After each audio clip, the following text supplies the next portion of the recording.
യഥാർത്ഥത്തിൽ എന്താണ് military drone? അതിനെക്കുറിച്ചാണ് നമ്മുടെ ഇന്നത്തെ വീഡിയോ.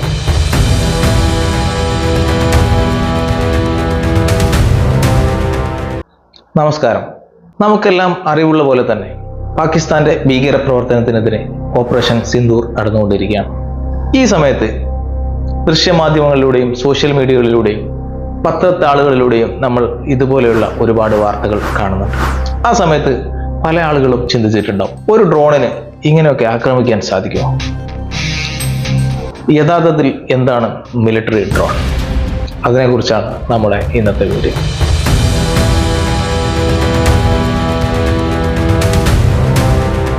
ഫോട്ടോഗ്രാഫിക്കും സിനിമാഗ്രാഫിക്കും ഒക്കെ വേണ്ടി ഉപയോഗിക്കുന്ന ഇതുപോലെയുള്ള ഡ്രോണുകൾ നമ്മൾ ഒരുപാട് കണ്ടിട്ടുണ്ടാവും. അതുപോലെ തന്നെ കൃഷിസ്ഥലത്ത് ഉപയോഗിക്കുന്ന അഗ്രികൾച്ചറൽ ഡ്രോണുകൾ നമ്മൾ കണ്ടിട്ടുണ്ടാവും. കൃഷിപ്പാടങ്ങളിൽ കീടനാശിനികളും വളങ്ങളും ഒക്കെ സ്പ്രേ ചെയ്യാൻ വേണ്ടിയിട്ടും, അതുപോലെ തന്നെ സോയിൽ ഫീൽഡ് അനാലിസിസ് ചെയ്യാൻ വേണ്ടിയിട്ടും, എന്തിന് സീഡുകൾ വിതയ്ക്കാൻ വരെ ഇപ്പോൾ ഡ്രോണുകൾ ഉപയോഗിക്കുന്നുണ്ട്.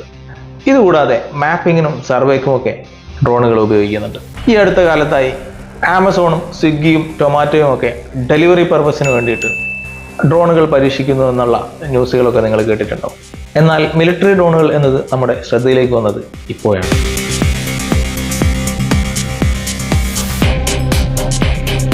മിലിറ്ററി ഡ്രോൺ പറയുന്ന മറ്റൊരു പേരാണ് UAV, അൺമാൻഡ് ഏരിയൽ വെഹിക്കിൾ.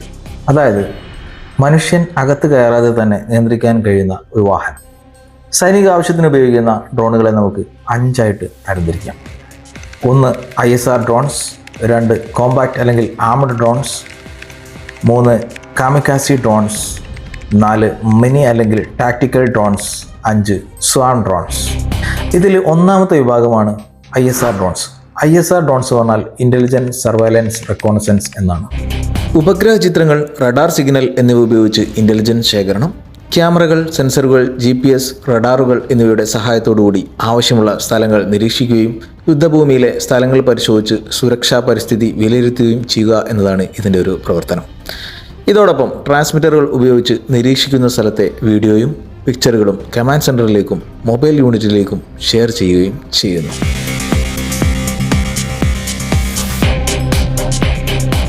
ഈ വിഭാഗത്തിൽപ്പെടുന്ന 3 ഡ്രോണുകൾ ഇന്ത്യ ഉപയോഗിക്കുന്നുണ്ട്. ഒന്നാമത്തേത് ഇസ്രായേൽ നിർമ്മിതമായ ഹീറോൺ ആണ്. ഇതിൻ്റെ റേഞ്ച് 350 കിലോമീറ്ററാണ്. 30 മണിക്കൂർ തുടർച്ചയായും 35,000 അടി ഉയരത്തിലും ഇതിന് പറക്കാൻ സാധിക്കും. ഇന്ത്യൻ എയർഫോഴ്സും ഇന്ത്യൻ നേവിയും ഇത് ഉപയോഗിക്കുന്നുണ്ട്. ഇസ്രായേൽ നിർമ്മിതമായ സെർച്ചറാണ് രണ്ടാമത്തേത്. ഇതിൻ്റെ റേഞ്ച് 200 കിലോമീറ്ററാണ്. ഇതിൻ്റെ എയർ ടൈം 18 മണിക്കൂറാണ്. മൂന്നാമത്തേത് ഇന്ത്യ തന്നെ വികസിപ്പിച്ച ഡ്രോണാണ് റസ്റ്റം 2. ഇതിൻ്റെ മറ്റൊരു പേരാണ് TAPAS BH-201. ഇതിൻ്റെ റേഞ്ച് 250 കിലോമീറ്ററാണ്.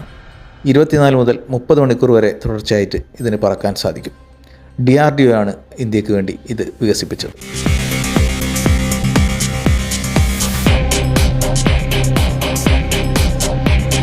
അടുത്തതാണ് കോമ്പാക്റ്റ് അല്ലെങ്കിൽ ആർമഡ് ഡ്രോൺസ്. മിസൈലുകൾ, ബോംബുകൾ പോലെയുള്ള ആയുധങ്ങൾ വഹിക്കുകയും ശത്രുവിനെതിരായി നേരിട്ട് ആക്രമണം നടത്തുകയും ചെയ്യുന്ന ഡ്രോണുകളാണിവ. ഇന്ത്യയുടെ കൈവശം MQ-9B പോലെയുള്ള ലോകോത്തര ഡ്രോണുകളുണ്ട്. ഇതിന് 1850 കിലോമീറ്റർ റേഞ്ചും 40 മണിക്കൂർ എയർ ടൈമും ഉണ്ട്. കൂടാതെ ഘടക് പോലുള്ള റഡാറിൽ പോലും കണ്ടെത്താൻ പ്രയാസമുള്ള സ്റ്റെൽത്ത് യുദ്ധ ഡ്രോണുകൾ ഇന്ത്യ തന്നെ ഡെവലപ്പ് ചെയ്തുകൊണ്ടിരിക്കുകയാണ്. ഇതിന് ഏകദേശം 1000 മുതൽ 1500 കിലോമീറ്റർ വരെ റേഞ്ച് പ്രതീക്ഷിക്കുന്നുണ്ട്. ഇന്ത്യയുടെ കൈവശമുള്ള മറ്റൊരു ആർമഡ് ഡ്രോണാണ് ഇസ്രായേലി നിർമ്മിതമായ ഹെറോൺ TP. ഇതിന് 1000+ കിലോമീറ്റർ റേഞ്ച് ഉണ്ട്.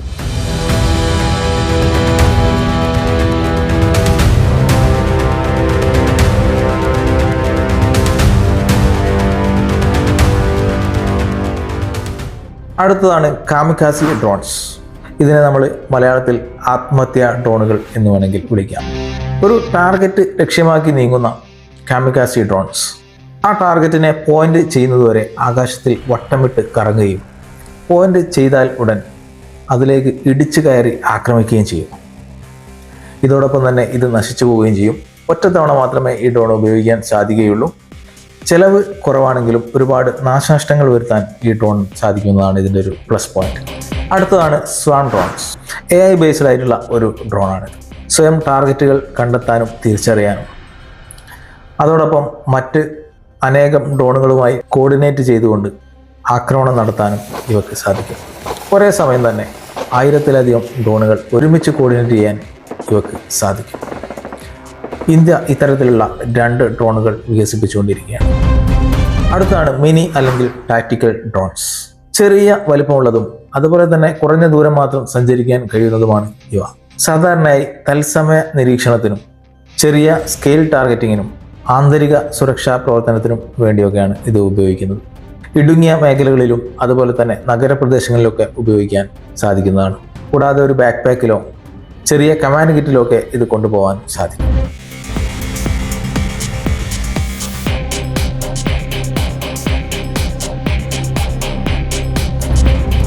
ഇനി ഇന്ത്യയുടെ ഭാവി ഡ്രോൺ പദ്ധതികൾ എന്തൊക്കെയാണെന്ന് നോക്കാം. ഇന്ത്യയുടെ defence research and development organisation DRDO, Indian armed force, Hindustan aeronautics limited HAL തുടങ്ങിയ സംഘടനകൾ വിവിധ മിലിറ്ററി ഡ്രോണുകൾ വികസിപ്പിക്കുന്നതിൽ സജീവമായി പ്രവർത്തിച്ചുകൊണ്ടിരിക്കുന്നു. ഇതിൽ ഘട്ടക് ഡ്രോണിനെ കുറിച്ച് നമ്മൾ നേരത്തെ പറഞ്ഞതാണ്. രണ്ടാമത്തത് കാറ്റ്സ് വാരിയറാണ്. HAL ആണ് ഇത് ഡെവലപ്പ് ചെയ്യുന്നത്. ഇത് ഒരു സ്വാം ആൻഡ് മദർഷിപ്പ് ഡ്രോണാണ്. അടുത്തത് ആൽഫ ഡ്രോണാണ്. അതൊരു AI ബേസ്ഡ് സ്വാം ഡ്രോണാണ്. ഇത് മാസ് അറ്റാക്കിനൊക്കെ ഉദ്ദേശിച്ചുകൊണ്ടാണ് അത് ഡെവലപ്പ് ചെയ്യുന്നത്. അടുത്തത് TAPS BH-201 ആണ്. ഇത് DRDO ആണ് ഡെവലപ്പ് ചെയ്തുകൊണ്ടിരിക്കുന്നത്. ഇപ്പോൾ ഇസ്രായേലിൻ്റെ ഹിയറോൺ ഡ്രോൺ നമ്മൾ ഉപയോഗിക്കുന്നുണ്ട്. അതിന് ആൾട്ടർനേറ്റായിട്ട് ഉപയോഗിക്കാൻ വേണ്ടിയിട്ടാണ് ഈ ഡ്രോൺ ഡെവലപ്പ് ചെയ്തുകൊണ്ടിരിക്കുന്നത്.